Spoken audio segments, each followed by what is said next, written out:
ধাপগুলো নিয়েছিলাম, এই ধাপে ধাপে সবাই আস্তে আস্তে কোরআন ধরে নেব। তো তার আরেকটা ধাপ হলো, এবং যথেষ্ট লেট হলো, আমরা চেয়েছিলাম রমজান মাসের মধ্যেই ধরে নিতে। তো ঠিক আছে, সহিহ শুদ্ধ পড়াটা প্রয়োজন, যার জন্য আর একটু লেট করা হলো।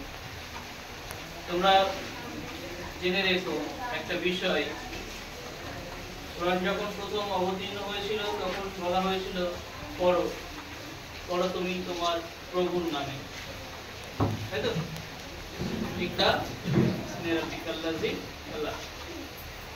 তো পড়ার বিষয়ে বলা হয়েছে, শুধু পড়লে হবে না, সেটা থেকে অনুধাবন করতে হবে।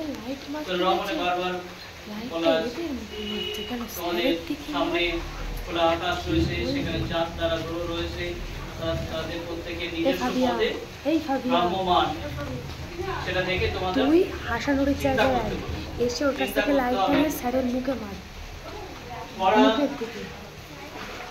পড়তে হবে, তার সাথে সাথে আরবি পড়বে, তার সাথে সাথে বাংলার ব্যাপারটাও মাথায় রাখতে হবে, যে কোরআন শরীফ যেগুলো আমরা পড়বো সেটা যেন তার সাথে সাথে বাংলা অর্থগুলো একটু দেখে রাখি। হ্যাঁ, আর তার থেকে আরেকটা বড় জিনিস রয়েছে, সৃষ্টির প্রথমেই কিন্তু আল্লাহ টোটাল ব্যাপারটা প্ল্যান করেছিল, এইভাবে এইভাবে হবে। আমরা আল্লাহর যে বড় একটা প্ল্যান ছিল, একটা প্রোগ্রাম, তার অংশ, এবং তিনি সৃষ্টি করলেন প্রথমে কলম, এবং সেখান থেকেই টোটাল বিষয়টা।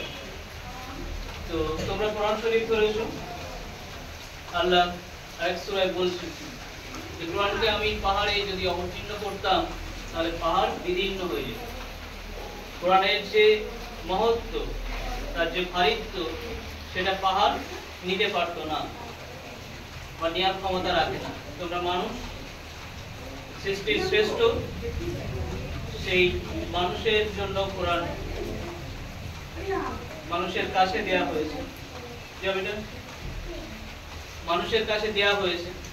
আর আল্লাহ যাকে ভালোবাসেন, যার মঙ্গল চান, তাকে ধর্ম সম্পর্কে জ্ঞান দেন। আমরা প্রত্যেকে এখানে যারা আছি তারা প্রত্যেক খুব ভাগ্যবান যে আল্লাহ আমাদেরকে কিন্তু তার দিন সম্পর্কে, ধর্ম সম্পর্কে জ্ঞান দিচ্ছেন। মানে আমাদের প্রতি আল্লাহ নেক নজর হয়েছে, আমাদের প্রতি আল্লাহ করুণা বর্ষণ করেছেন, তিনি রহমান রহিম। তো সেই বিষয়টা মাথায় রাখতে হবে। আমরা কোরআন শরীফ শিখলাম, আল্লাহ ভালোবাসলো আর টেনে নিল।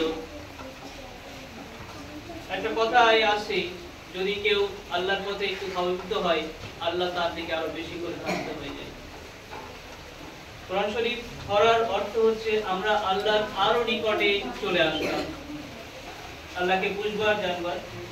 এইখান থেকে যেন কেউ ফিরে না যায়, অর্থাৎ কোরআন পড়াটা যেন বন্ধ না করি, ধর্ম সম্পর্কে জানা যেন বন্ধ না করি। কারণ কিছু কিছু মানুষ আছে যাদের হৃদয়ে ধর্মের জ্ঞান আল্লাহ দেন না। আল্লাহ কোথাও বলেছেন যে আমি তাদের অন্তরে মোহর মেরে দিয়েছি। আমরা যেন সেই অংশ না হয়ে যাই, সেই গোত্রের অংশ না হয়ে যায়, সেই ধরনের মানুষের মধ্যে যেন না পড়ি। তাহলে কিন্তু এটা একটা জীবনের প্রথম বিশাল বড় ধাপ আল্লাহর কাছে পৌঁছানো। ঠিক আছে?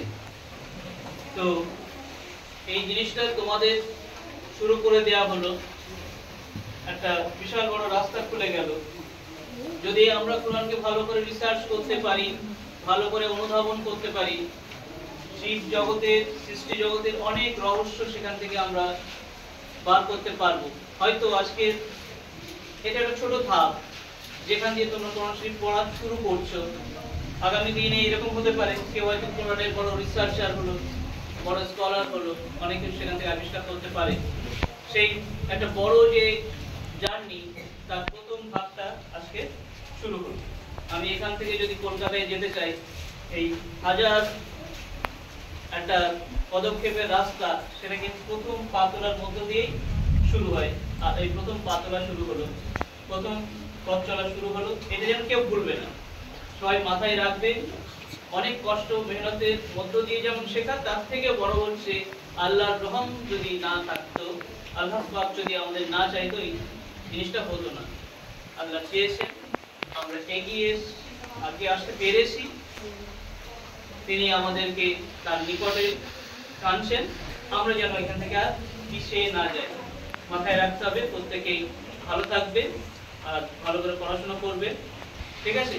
কারণ আমাদের ধর্মে বলা আছে বারবার করে, এর হাসিল করা হচ্ছে ফরজ।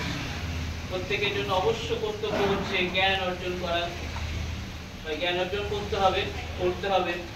আল্লাহ তোমাদেরকে আরো বড় করুক, তোমরা প্রত্যেকে আল্লাহর প্রিয় বান্দা বান্দি হয়ে ওঠো, সেই আশাটা আমাদের থাকবে। আর এরপরেই ওদের কোরআন শরীফটা ধরানো হবে এবং তারপরে দোয়া মোনাজাত হবে, মোনাজাত পরে বাকি কাজগুলো হবে। তো সুযোগ, আমাদের সময় কম।